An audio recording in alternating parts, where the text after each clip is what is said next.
سورۃ البلد، اس مکی صورت میں 20 آیتیں ہیں۔ بسم اللہ الرحمن الرحیم۔ شروع اللہ کے نام سے جو سب پر مہربان ہے، بہت مہربان ہے۔ لا اقسم بہذا البلد، میں قسم کھاتا ہوں اس شہر کی۔ وَأَنْتَ حِلٌّ بِهَذَا الْبَلَدِ، جبکہ اے پیغمبر تم اس شہر میں مقیم ہو۔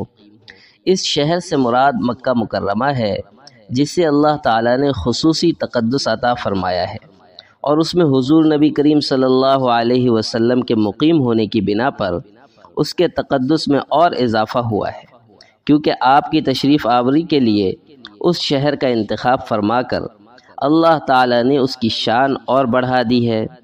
اس جملے کی 2 تفسیریں اور بھی ہیں، جن کی تفصیل معارف القرآن میں ہے۔ وَوَالِدٍ وَمَا وَلَدَ، اور قسم کھاتا ہوں باپ کی اور اس کی اولاد کی۔ باپ سے مراد حضرت آدم علیہ السلام ہیں، چونکہ تمام انسان انہی کی اولاد ہیں، اس لیے اس آیت میں تمام نوع انسانی کی قسم کھائی گئی ہے۔ لَقَدْ خَلَقْنَا الْإِنسَانَ فِي كَبَدٍ، کہ ہم نے انسان کو مشقت میں پیدا کیا ہے۔ یہ ہے وہ بات جو قسم کھا کر فرمائی گئی ہے۔ مطلب یہ ہے کہ دنیا میں انسان کو اس طرح پیدا کیا گیا ہے کہ وہ کسی نہ کسی مشقت میں لگا رہتا ہے، چاہے کوئی کتنا بڑا حاکم ہو یا دولت مند شخص ہو، اسے زندہ رہنے کے لیے مشقت اٹھانی ہی پڑتی ہے۔ لہٰذا اگر کوئی شخص یہ چاہے کہ اسے دنیا میں کبھی کوئی محنت کرنی نہ پڑے تو یہ اس کی خام خیالی ہے، ایسا کبھی ممکن ہی نہیں ہے۔ ہاں، مکمل راحت کی زندگی جنت کی زندگی ہے، جو دنیا میں کی ہوئی محنت کے نتیجے میں ملتی ہے۔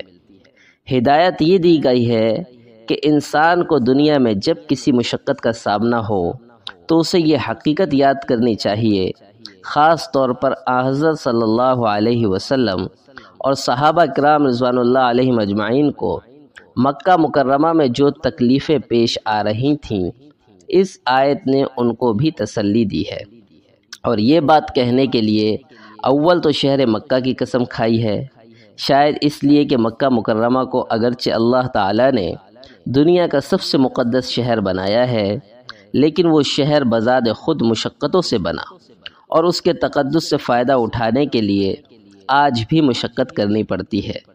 پھر خاص طور پر اس میں حضرت صلی اللہ علیہ وسلم کے مقیم ہونے کا حوالہ دینے میں شاید یہ اشارہ ہے کہ افضل ترین پیغمبر صلی اللہ علیہ وسلم افضل ترین شہر میں مقیم ہیں، لیکن مشقتیں ان کو بھی اٹھانی پڑ رہی ہیں۔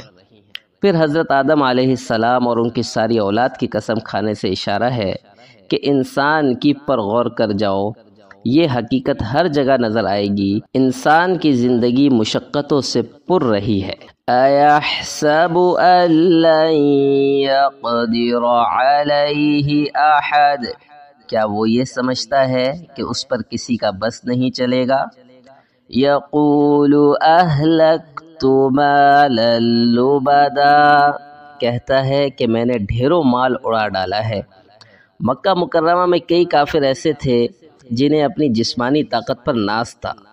جب انہیں اللہ تعالیٰ کے عذاب سے ڈرایا جاتا تو وہ کہتے کہ ہمیں کوئی قابو نہیں کر سکتا۔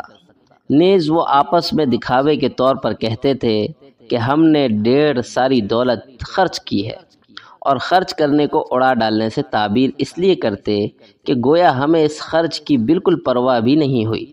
خاص طور پر یہ بات وہ اس دولت کے بارے میں کہتے تھے جو انہوں نے حضرت صلی اللہ علیہ وسلم کی مخالفت اور دشمنی میں خرچ کی۔ أَيَحْسَبُ أَن لَّمْ يَرَهُ أَحَدٌ، کیا وہ یہ سمجھتا ہے کہ اس کو کسی نے دیکھا نہیں؟ یعنی جو خرچ کیا دکھاوے کے لیے کیا، پھر اس پر ناز کرنا کیسا؟ کیا اللہ تعالیٰ دیکھ نہیں رہے تھے کہ وہ کس کام میں اور کس مقصد سے خرچ کر رہا ہے؟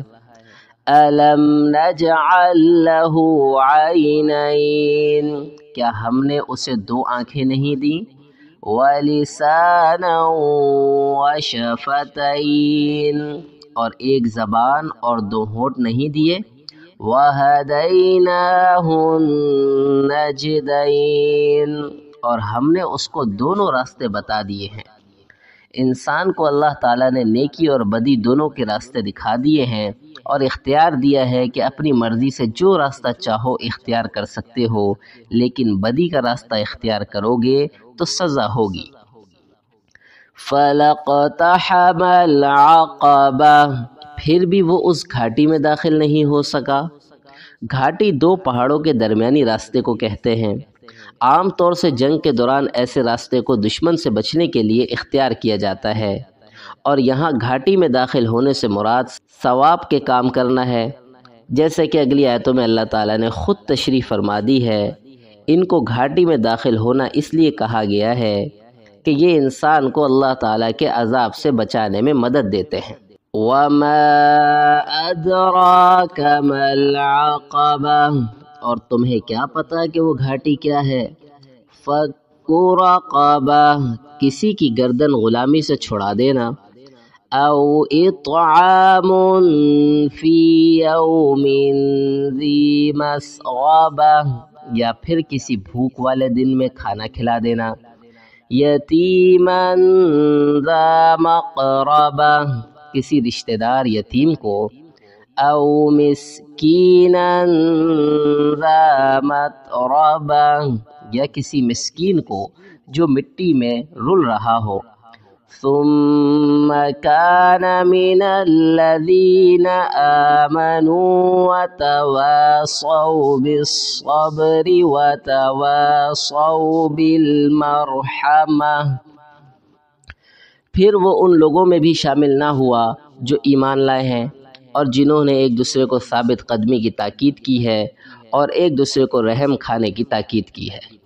اولئک اصحاب المیمنہ، یہی وہ لوگ ہیں جو بڑے نصیب والے ہیں۔ یہ اصحاب المیمنہ کا ترجمہ ہے، اور اس کا ایک ترجمہ یہ بھی ہو سکتا ہے کہ وہ دائیں ہاتھ والے ہیں، اور ان سے مراد وہ نیک لوگ ہیں جن کا اعمال نامہ دائیں ہاتھ میں دیا جائے گا۔ والذین کفروا بآیاتنا هم اصحاب المشأمہ، اور جن لوگوں نے ہماری آیتوں کا انکار کیا ہے وہ نحوست والے لوگ ہیں۔ یہ اصحاب المشأمہ کا ترجمہ ہے، اور اس کا ایک ترجمہ یہ بھی ہو سکتا ہے کہ وہ بائیں ہاتھ والے ہیں، اور ان سے مراد وہ بدکار ہیں جن کا اعمال نامہ بائیں ہاتھ میں دیا جائے گا۔ علیہم نار مؤصدہ، ان پر ایسی آگ مسلط ہوگی جو ان پر بند کر دی جائے گی، یعنی اس کے دروازے بند کر دیے جائیں گے تاکہ دوزخیوں کے باہر نکلنے کا کوئی راستہ نہ رہے